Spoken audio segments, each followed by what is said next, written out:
Aquí está la declaración del Ministerio de Asuntos Exteriores ruso, directa y clara sobre Estados Unidos, que la culpa recae sobre ellos y que las restricciones autoimpuestas no fueron correspondidas ni por Estados Unidos ni por la OTAN, ya que ambos han demostrado y siguen demostrando su compromiso con la escalada en el despliegue de misiles de corto y medio alcance. Además, seguimos con esta saga en la que Donald Trump, en una disputa con Dmitry Medvedev en X, afirmó que estaba preparado para una guerra nuclear. Esto es lo que dijo. Cuando hablamos de lo nuclear, tenemos que estar preparados, y lo está en mente. Has estado en el programa muchas veces, advirtiendo sobre los peligros de un conflicto nuclear entre Estados Unidos y Rusia. Entonces, ¿dónde estamos ahora, dado el último anuncio de Rusia sobre el fin de su propio tratado INF autoimpuesto?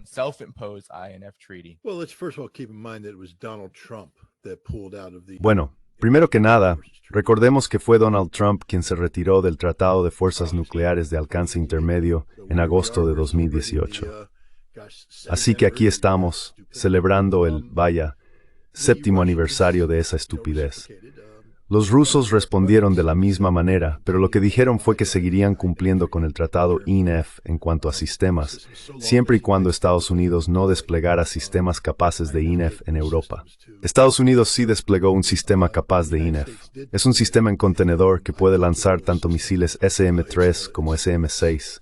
La variante SM-6, conocida como Typhoon, que sería un misil de corto alcance en modo superficie-superficie. Pero además, el mismo sistema en contenedor, un derivado del sistema Mark 41 Aegis Ashore, puede lanzar el Tomahawk.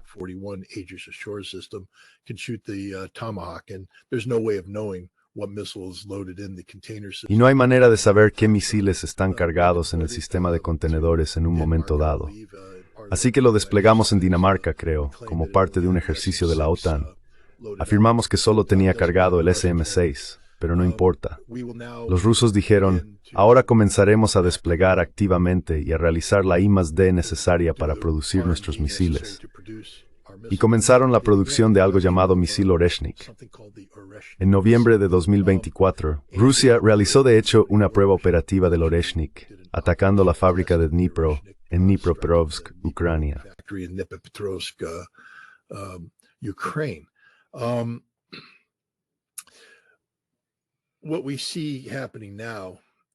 Lo que estamos viendo ahora es simplemente el hecho de que los rusos han pasado a la producción en serie del Oreshnik.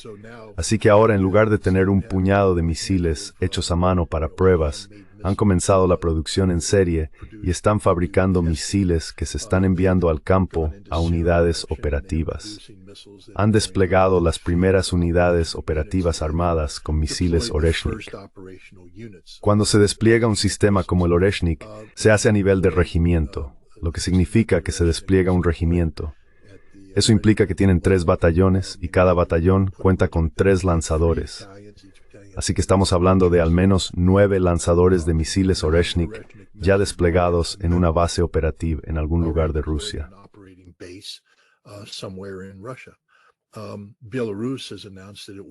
Bielorrusia ha anunciado que recibirá el sistema Oreshnik antes de que termine el año, según tengo entendido. Así que Bielorrusia también contará con un regimiento de 9 lanzadores. Van a recibir 10 lanzadores porque tendrán su propio centro de entrenamiento para formar a las tropas bielorrusas.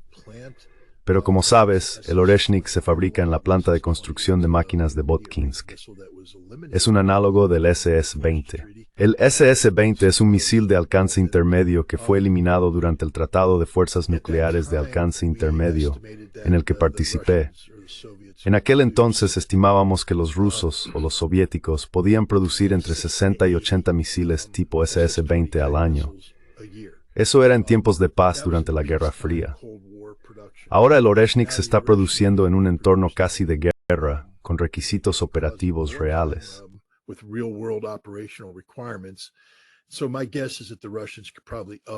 Así que supongo que los rusos probablemente podrían aumentar esa producción a unas 100 Oreshniks al año. Si son 9 Oreshniks por regimiento, estamos hablando de que los rusos, y aquí habrá una capacidad de recarga. Además, el Oreshnik estará configurado tanto para capacidades convencionales como nucleares. Así que digamos, 45 a 50. Estamos hablando de que los rusos podrían desplegar antes de que termine el año, probablemente en el orden de 4 a 5 regimientos, el equivalente a un par de divisiones de Oreshniks. Y luego simplemente seguirán produciéndolos. Y esto cambia las reglas del juego. Altera fundamentalmente el equilibrio estratégico de poder en Europa. No hay nada que Estados Unidos o la OTAN tengan que pueda contrarrestar esto, tanto en términos de su capacidad de ataque convencional, que es una capacidad nueva. Esta halapmain na ord nun die Ford target drumland. Arabis Jurobithe with Ford.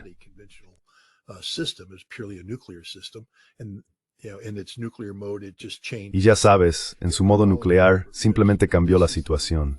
Puso a toda Europa en riesgo. Quiero decir, este es el asunto. El tuit de Medvedev básicamente dijo que Europa se suicidó, porque ahora es garantizado que cualquier conflicto futuro asegurará la destrucción de todas tus hermosas agujas de catedrales. Es el fin de Europa, pero quieren ir a la guerra. El Oreshnik literalmente garantiza la destrucción física de Europa en caso de una guerra nuclear. Y el hecho de que Europa no podrá resistir una guerra convencional sin sufrir daños inmensos. No hay nada en el mundo hoy en día que pueda interceptar un misil Oreshnik. Así que esto es, sin duda, un cambio de juego. ¿Desestabiliza esto a Europa?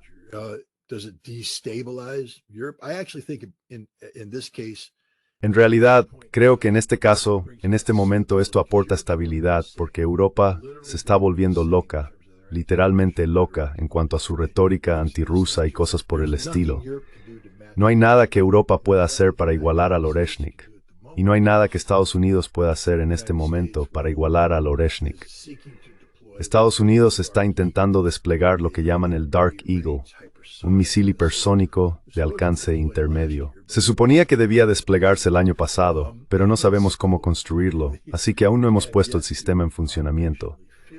Hablan de que quizá en algún momento de 2026 el Dark Eagle esté operativo. Pero hay algo interesante en el tuit de Medvedev. No se trata solo del Oreshnik. Dijo eso, y otros sistemas.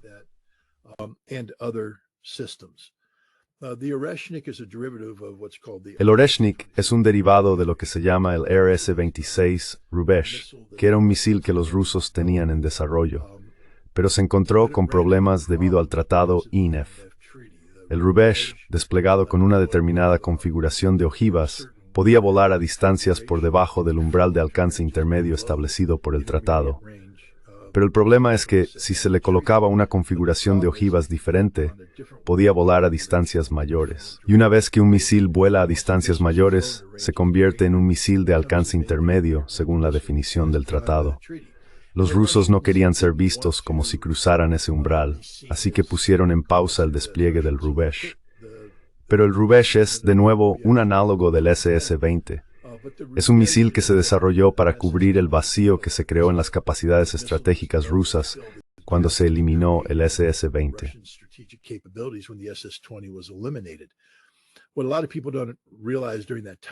Lo que mucha gente no se da cuenta de aquella época es que los rusos habían construido otro misil llamado Vaya, el misil Skorost. Este era otro misil de alcance intermedio. Se construyó específicamente para el conjunto de problemas que planteaba el Pershing II, lo que significa que cuando los Pershing II, que son misiles de alcance intermedio de Estados Unidos, se desplegaron en Alemania Occidental, si el Pershing II salía de su guarnición y entraba en modo operativo, los rusos no tenían nada que pudiera atacar de inmediato. Skorost significa rápido. Así que el sistema Skorost se construyó para responder rápidamente a los despliegues operativos del Pershing II, de modo que si la inteligencia rusa o soviética detectaba que el Pershing II abandonaba su ubicación, Skorost pudiera ser lanzado y eliminar la existencia del Pershing II antes de que pudiera disparar.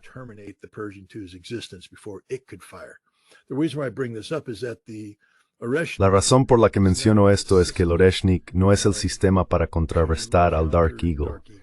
Tendrá que producirse un análogo tipo Skorost para contrarrestar al Dark Eagle. De modo que, cuando el Dark Eagle se despliegue en Europa, si llega a un lugar operativo, habrá un nuevo sistema ruso. Esto es a lo que Medvedev ha hecho alusión. Y creo, es algo que llevo diciendo desde hace tiempo, que los rusos recurrirán a la doctrina soviética y a los requisitos operativos soviéticos establecidos por las capacidades de la OTAN y de Estados Unidos.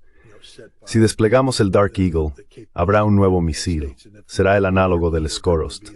No sé cómo lo van a llamar. Esto, de nuevo, cambia las reglas del juego. Es jaque mate a favor de Rusia. La gente debe entender ya que los rusos tienen la supremacía en la totalidad del campo de batalla. No sé si viste que los operadores de drones ucranianos publicaron algo en Telegram, creo que hace un par de semanas, donde se burlaban de la OTAN.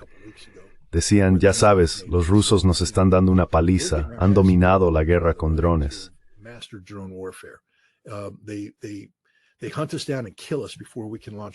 Nos cazan y nos matan antes de que podamos lanzar nuestros drones ahora. Los ucranianos estaban teniendo bastante éxito en la guerra con drones, pero ahora, en cuanto los despliegan, los rusos han hecho un análisis de patrones de vida sobre cómo operan los drones ucranianos. Y en el momento en que entran en funcionamiento, los rusos los eliminan, los masacran. Por eso los rusos están avanzando como lo hacen en Pokrovsk, Sumy y otros lugares, donde antes los drones ucranianos los detenían en seco. Ahora simplemente avanzan sin obstáculos. Y los operadores de drones ucranianos se levantaron y dijeron que la OTAN debe entender que un ejército al estilo de la OTAN enfrentándose a los rusos estaría muerto en cuestión de días. Destruido, totalmente destruido. Y eso solo usando drones. Ahora sumemos la supremacía rusa en el campo de los misiles.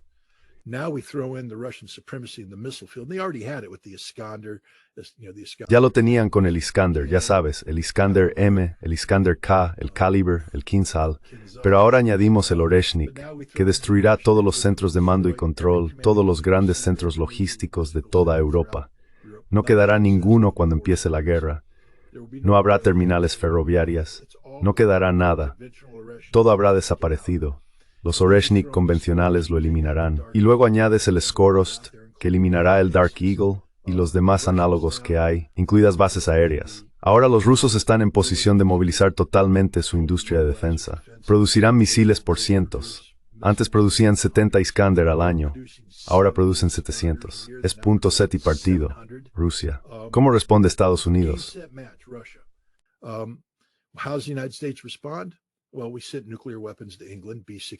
Bueno, enviamos armas nucleares a Inglaterra, bombas B-61-12. Entiende que el Oreshnik también las eliminará, junto con todas las demás instalaciones de almacenamiento nuclear. Ya sabes, y luego está el famoso o infame tweet mordaz de Medvedev. Su tweet mordaz no decía nada escandaloso, simplemente fue una respuesta a la estupidez de Lindsey Graham y otros que amenazaron a Rusia con ataques preventivos. Básicamente decían, si vosotros los rusos no continuáis con esto, sabemos cómo hacerlo, preguntad al ayatolá. Básicamente era una amenaza de un ataque de decapitación, un primer ataque por parte de Estados Unidos. Y todo lo que hizo Medvedev fue decir, y nosotros tenemos la mano muerta. La mano muerta es un sistema de la Guerra Fría conocido como perímetro. Es real, aunque Medvedev dijo, si existe, existe.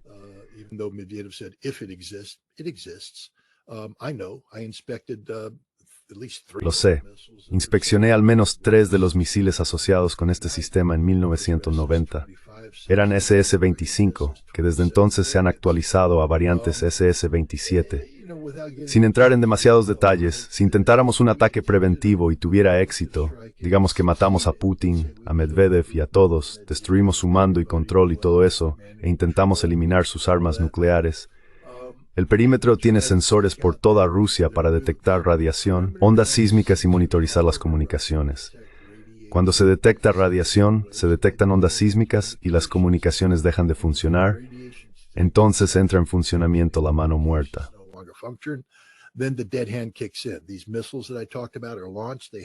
Estos misiles de los que hablé son lanzados, tienen capacidad de transmisión, no llevan ojivas, emiten los códigos de lanzamiento y todo el arsenal ruso se lanza inmediatamente contra Estados Unidos y Estados Unidos deja de existir. Eso es la mano muerta. Y todo lo que dijo Medvedev fue, ¿queréis hablar de atacarnos preventivamente? tenemos la mano muerta y os convertiréis en muertos vivientes. Aparentemente, Trump no entendió eso, porque él sabe más de armas nucleares que nadie, y amenazó como dijo, voy a desplegar submarinos Cleo Ohio con capacidad Trident. Aquí lo interesante y lo dejo aquí. Por eso es tan peligroso. Here's the interesting thing, and I'll leave it at this. This is why it's so dangerous. The dead hand was created in the...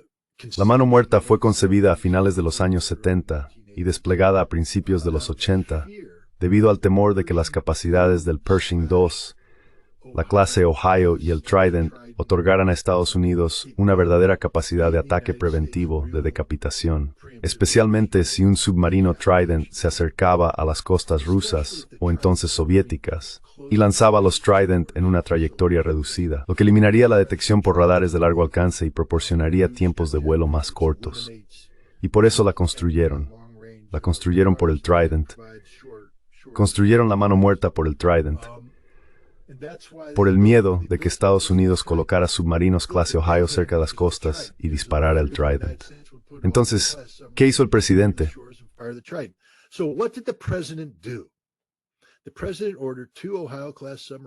El presidente ordenó que 2 submarinos de clase Ohio se acercaran a las costas rusas. Ahora los radares rusos están sonando por todas partes. Sabes, Rusia no está buscando una guerra nuclear, pero Rusia no va a quedarse de brazos cruzados y dejar que Estados Unidos lleve a cabo un ataque preventivo. Así que ahora los niveles de alerta rusos han aumentado. El otoño pasado, la evaluación de la CIA era que había más de un 50% de probabilidad de que hubiera una guerra nuclear antes de fin de año. Hablamos de esto el año pasado. Sabes, soy uno de los pocos que realmente conoce este tema a fondo. Y en ese entonces dije que había más de un 50% de probabilidad. La CIA coincidió conmigo, y estuvimos muy cerca de una guerra nuclear el otoño pasado. La evitamos, afortunadamente.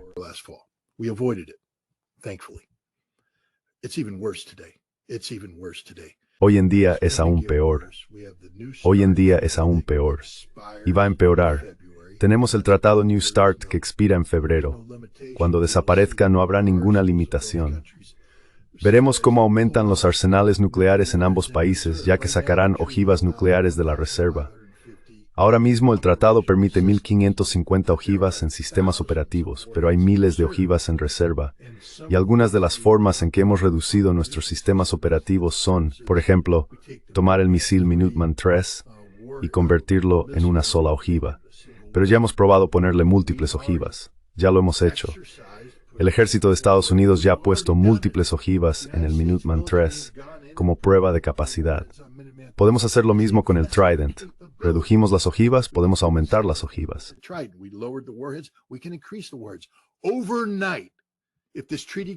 De la noche a la mañana, si este tratado desaparece, pasaremos de 1.550 a más de 4.000 ojivas nucleares desplegadas. Y los rusos pueden hacer lo mismo. Esto luego se descontrolará hasta que estemos hablando de 20.000 a 30.000 ojivas nucleares por cada lado, en un momento en que tenemos a un presidente idiota actuando. Esto es una receta para el desastre. Quiero decir, ¿se puede evitar? No lo sé. Eso espero. De hecho, Donald Trump le dijo a un corresponsal de TASS el 29 de julio que no puede imaginar permitir que el Tratado New START expire. Dijo, este tipo de cosas no las dejamos expirar. Entonces, ¿qué estás haciendo para mantenerlo vigente? ¿Dónde están las negociaciones? No están ocurriendo. Lo que está pasando es que la boca del presidente no para y estamos en una situación extraordinariamente peligrosa. En fin, esa es una respuesta larga a una pregunta corta. Lo siento. Le cedo la palabra a Larry.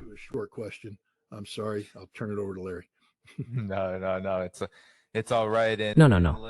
Está bien.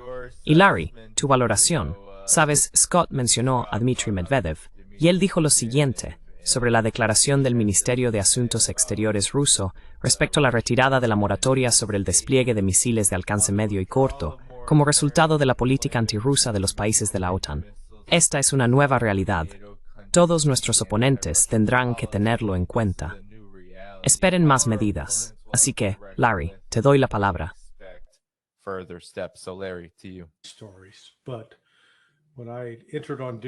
Cuando ingresé en la CIA en septiembre de 1985, la principal preocupación en ese momento era el despliegue del misil balístico de alcance intermedio Pershing II en Europa.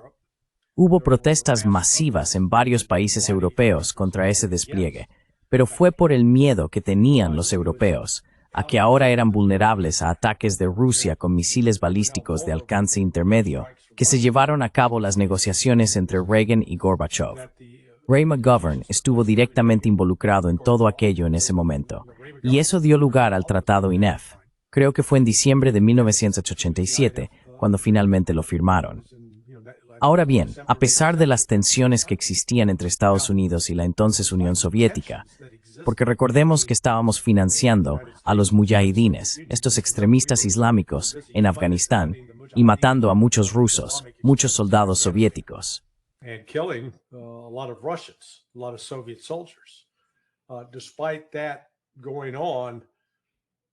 A pesar de todo eso, aún pudimos dialogar y encontrar una solución negociada con el Tratado INF. Y de hecho, redujo y eliminó, ya sabes, durante, digamos, unos 33 años, hasta que Bush se retiró de él, o Trump lo hizo en 2018.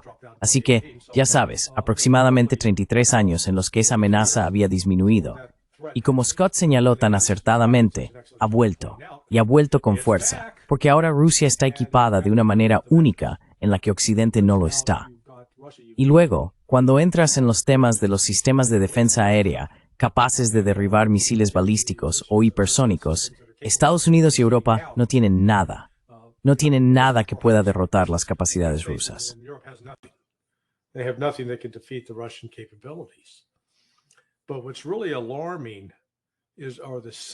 Pero lo que realmente resulta alarmante son las señales que está enviando Washington mientras Donald Trump es presidente. Empecemos por el 1 de junio, con el ataque en forma de telaraña que tuvo lugar en las bases aéreas estratégicas de toda Rusia. Ahora bien, fracasaron, pero aún así demostraron una intención y una capacidad, utilizando drones, que luego se replicó un mes después, o mejor dicho, 2 semanas después, en Irán, con los ataques y el ataque de decapitación que se produjo. Así que, si eres un analista militar o de inteligencia ruso, te sientas a observar y dices, aquí está Occidente ayudando a Ucrania a llevar a cabo estos ataques con drones.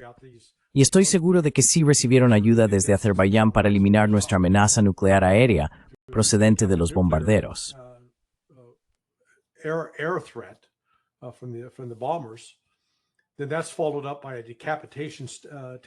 Luego, eso es seguido por un ataque de decapitación en Irán.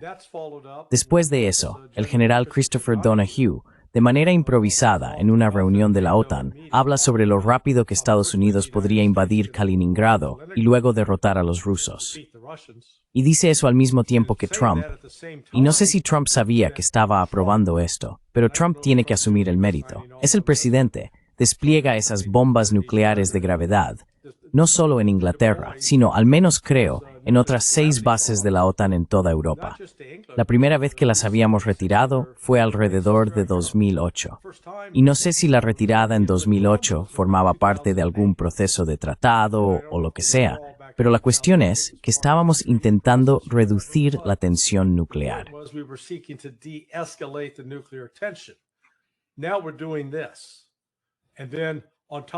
Ahora estamos haciendo esto.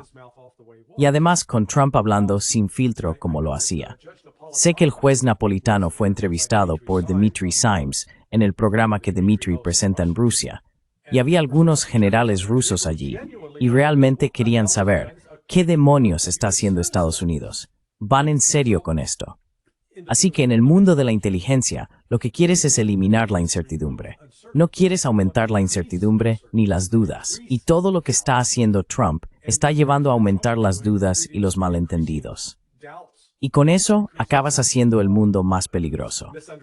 Así que estoy de acuerdo con Scott en que creo que estamos en una posición mucho peor de lo que la CIA proyectó el pasado diciembre.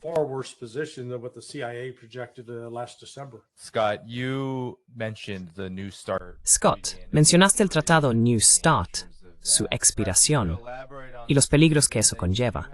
Quizás podrías profundizar en este tema, teniendo en cuenta que tienes un proyecto, esto está en tu Substack, Proyecto 38, que es una campaña centrada en la producción de un documental, 38 minutos, que busca volver a poner el desarme nuclear sobre la mesa como una prioridad de la política estadounidense. Así que la gente puede donar a eso en la descripción del video después del programa. Pero habla sobre los peligros de esta situación, dadas las últimas acciones, y cómo lo has integrado todo en este proyecto.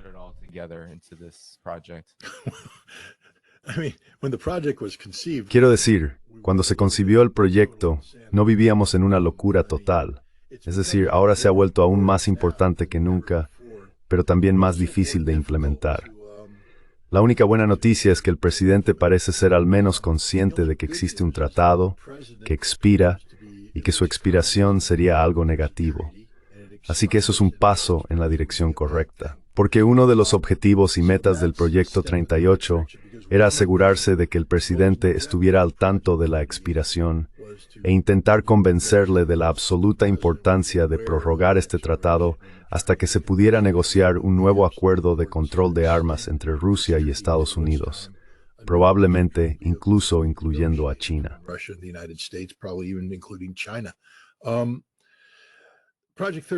El Proyecto 38, el nombre 38, proviene de los 38 minutos de terror que sintieron los ciudadanos de Hawái el 13 de enero de 2018, cuando, a las 8 de la mañana, el sistema de alerta de emergencias de Hawái envió una advertencia de que un misil se dirigía hacia Hawái y que la gente debía buscar refugio de inmediato. Esto no es un simulacro. Esto ocurrió en un momento en que la administración Trump y Corea del Norte estaban mostrando su poderío nuclear respectivo, y la sensación era que los norcoreanos habían lanzado un arma nuclear contra Hawái y que todos iban a morir. Durante 38 minutos, la gente realmente pensó que iba a morir. Hay muchos testimonios muy emotivos de personas sobre lo que pensaban que iba a suceder.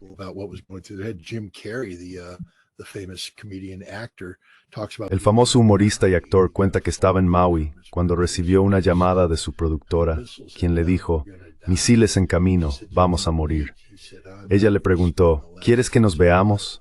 Él respondió, «No voy a pasar los últimos minutos de mi vida conduciendo hacia ti en pánico. Estoy en la playa, simplemente me voy a sentar, mirar el agua, pensar en cosas tranquilas y esperar a que suceda». La gente estaba convencida de que iba a morir. Luego resultó que fue un error absoluto por parte del sistema de alerta de emergencias. Era un simulacro que se activó por error y fue un desastre. Pero la cuestión es que el terror era real y el miedo a un misil en camino era real.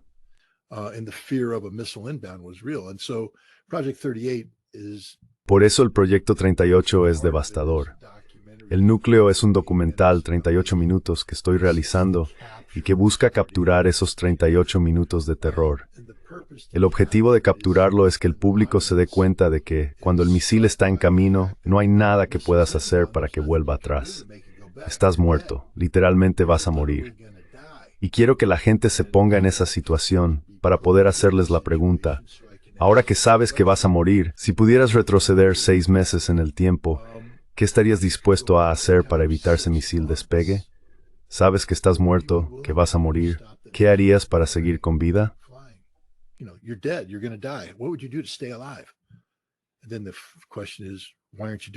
Y entonces la pregunta es, ¿por qué no lo estás haciendo ahora? Y lo que es el Proyecto 38 es el ahora. ¿Qué se supone que debemos hacer ahora? La idea es crear un documental y luego reunir lo que yo llamo un equipo B de personas que han servido en el gobierno en una variedad de funciones, incluyendo asesorar al presidente sobre amenazas nucleares, desarme, formuladores de políticas, etc. El equipo B es un concepto que surge de los años 70, cuando la CIA elaboró una estimación nacional de inteligencia sobre los misiles soviéticos, con la que los neoconservadores más radicales no estaban de acuerdo. La CIA decía, oye, no tienes que preocuparte demasiado por los misiles soviéticos.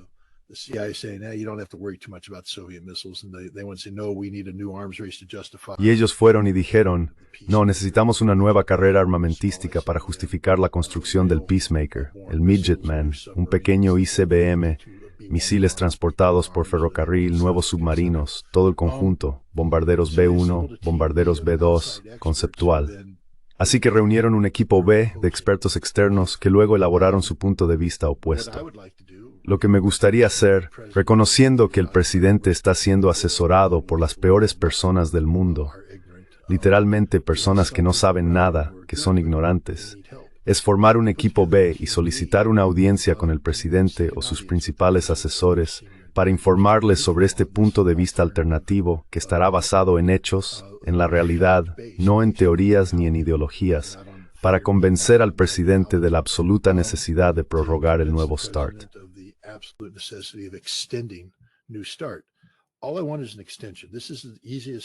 Todo lo que quiero es una prórroga.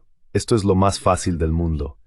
Prorrogadlo de 3 a 5 años para que no se elimine el límite, para que podamos mantener el límite bajo y podamos iniciar un proceso de negociación. Pero los rusos dicen que hay que negociar. Ni siquiera queréis hablar con nosotros. Seguís esta política ridícula de buscar la derrota estratégica de Rusia. ¿Por qué razón, en nombre de Dios, hacemos a deshacernos de lo único bestable de vuestra derrota estratégica ocurra alguna vez? Nuestras fuerzas nucleares. Así que ahora porque se producen muchos cambios.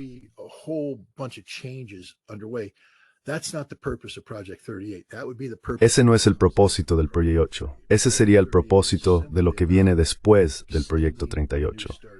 El Proyecto 38 trata simplemente de prorrogar el Tratado New START y las medidas incluidas en él. Así que hay algunas cosas en marcha. La película está en producción. Hay otras cosas que espero poder anunciar en una semana que están sucediendo. La formación del equipo B.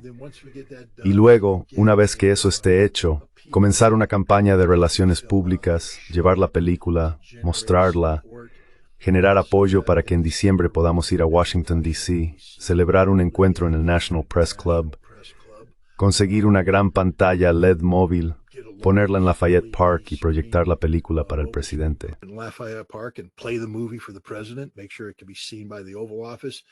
Asegúrese de que pueda ser visto desde el despacho oval y solicite una audiencia. Busque la audiencia y exponga el caso, y con suerte consiga que el presidente esté de acuerdo en que, cuando llegue el 4 de febrero, creo que es esa la fecha, este tratado no expirará, sino que será prorrogado. Pero esto va a requerir mucho trabajo, tanto aquí en Estados Unidos como en Rusia. Quiero decir, en este caso realmente necesitamos la ayuda de Rusia. Necesitamos que Rusia indique que estaría dispuesta a aceptar esto ahora mismo. Quiero decir, mire, los rusos acaban de decir, ustedes eliminaron el tratado INF. Nosotros no estamos de temas INF. Es tuerto, es complicado.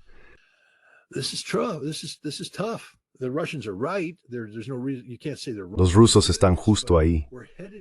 No hay razón para no decir que están equivocados al hacer esto, pero nosotros vamos en la dirección equivocada.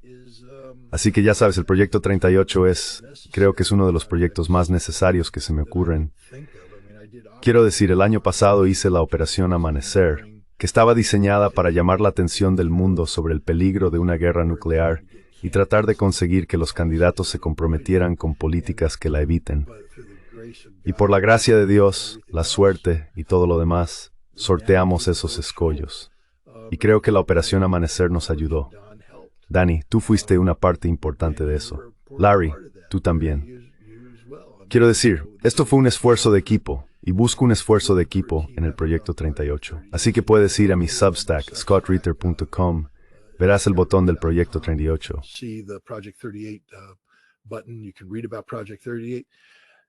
Puedes informarte sobre el Proyecto 38. Y bueno, odio pedir dinero, pero solo te digo que estas cosas no suceden gratis. Quiero decir, solo conseguir el Club Nacional de Prensa que fue esencial para la Operación Amanecer. Solo quiero decir que la rueda de prensa que hicimos en el Club Nacional de Prensa ayudó a cambiar el rumbo para lograr cosas que evitaron una guerra nuclear o ayudaron a evitar una guerra nuclear. Pero eso supone entre 12 y 15 mil dólares solo por alquilar ese espacio. Y esto solo puede suceder con ayuda. Así que, si hay personas que piensan que este es un buen proyecto, vayan a scottritter.com, hagan clic en el botón de donar y donen. Les diré que las donaciones que se han recibido hasta ahora, no puedo decir nada por ahora, pero la próxima semana, a estas alturas, entenderán lo que hicieron sus donaciones.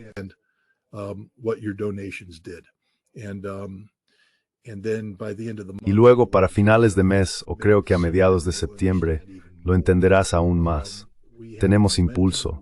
Nos estamos moviendo en la dirección correcta. Soy muy optimista. Y Larry, me conoces desde hace mucho tiempo. Y en general soy una persona más bien pesimista.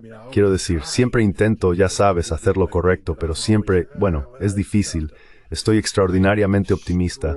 Y la próxima semana sabrás más sobre el motivo. Pero es solo gracias al apoyo que hemos recibido.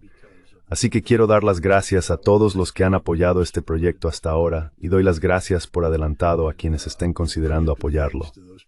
Sabes, hay otras cosas que hacemos, sin embargo. Wagging Peace fue un proyecto que se detuvo. ¿Te lo conté, Danny? ¿Sabes la buena noticia? La noticia rara, realmente rara. ¿Tú también estás al tanto?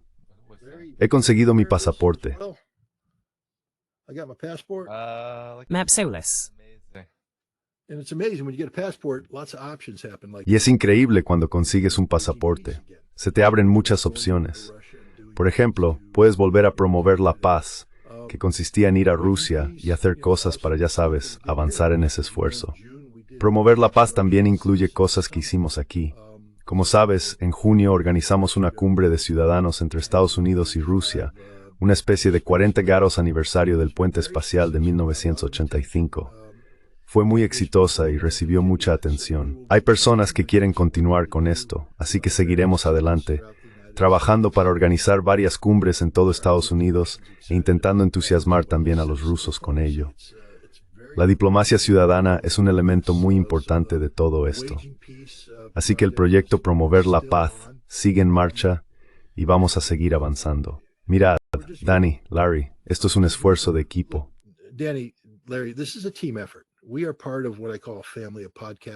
Formamos parte de lo que yo llamo una familia de podcasts y una familia de podcasters. Colectivamente tenemos la capacidad de influir en millones de personas. Los videos que producimos en conjunto, y prácticamente todos estamos en la misma sintonía. Puede que diferamos en algún matiz aquí y allá, pero estamos en el mismo lado, en el mismo equipo, en la misma onda. Cuando unimos nuestras mentes, en realidad tenemos un impacto mayor que CNN, Fox y otros. Y ya sabes, lo que estamos haciendo aquí, lo que tú estás haciendo hoy, Larry, lo que haces es muy importante. Para que todos lo sepan, Larry, fuiste a Moscú a principios de este año y entrevistaste a Sergei Lavrov. Quiero decir, eso es como un jonrón.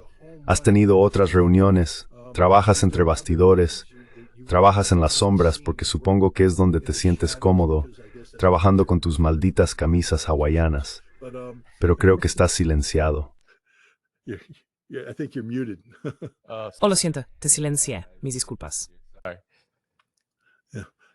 Umavricha paralar, southamer tuasur. Sí, bueno, quiero decir, todos tenemos una cara hecha para la radio. Por desgracia tenemos StreamYard.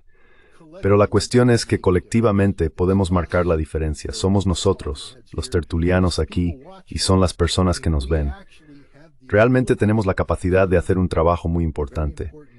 De eso se trata ser un buen ciudadano, tanto de la nación como del mundo. De nuevo, gracias por permitirme hablar de ello, Danny. He publicado un nuevo libro. Y vuelvo a mencionarlo, no porque mi editorial me lo pida, aunque estarán encantados de que lo haga, sino porque es relevante.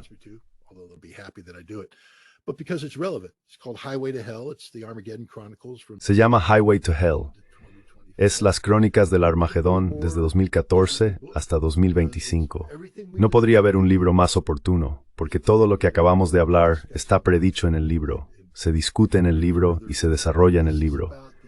Trata sobre la absoluta locura, el camino insensato por el que estamos ahora mismo con Donald Trump y no expertos, y la importancia del control de armas. Así que, si quieres una introducción para ponerte al día sobre por qué el Proyecto 38 es importante, por qué es importante prorrogar el Tratado New START, Highway to Hell es un buen lugar para empezar. Highway to Hell is a good place to start.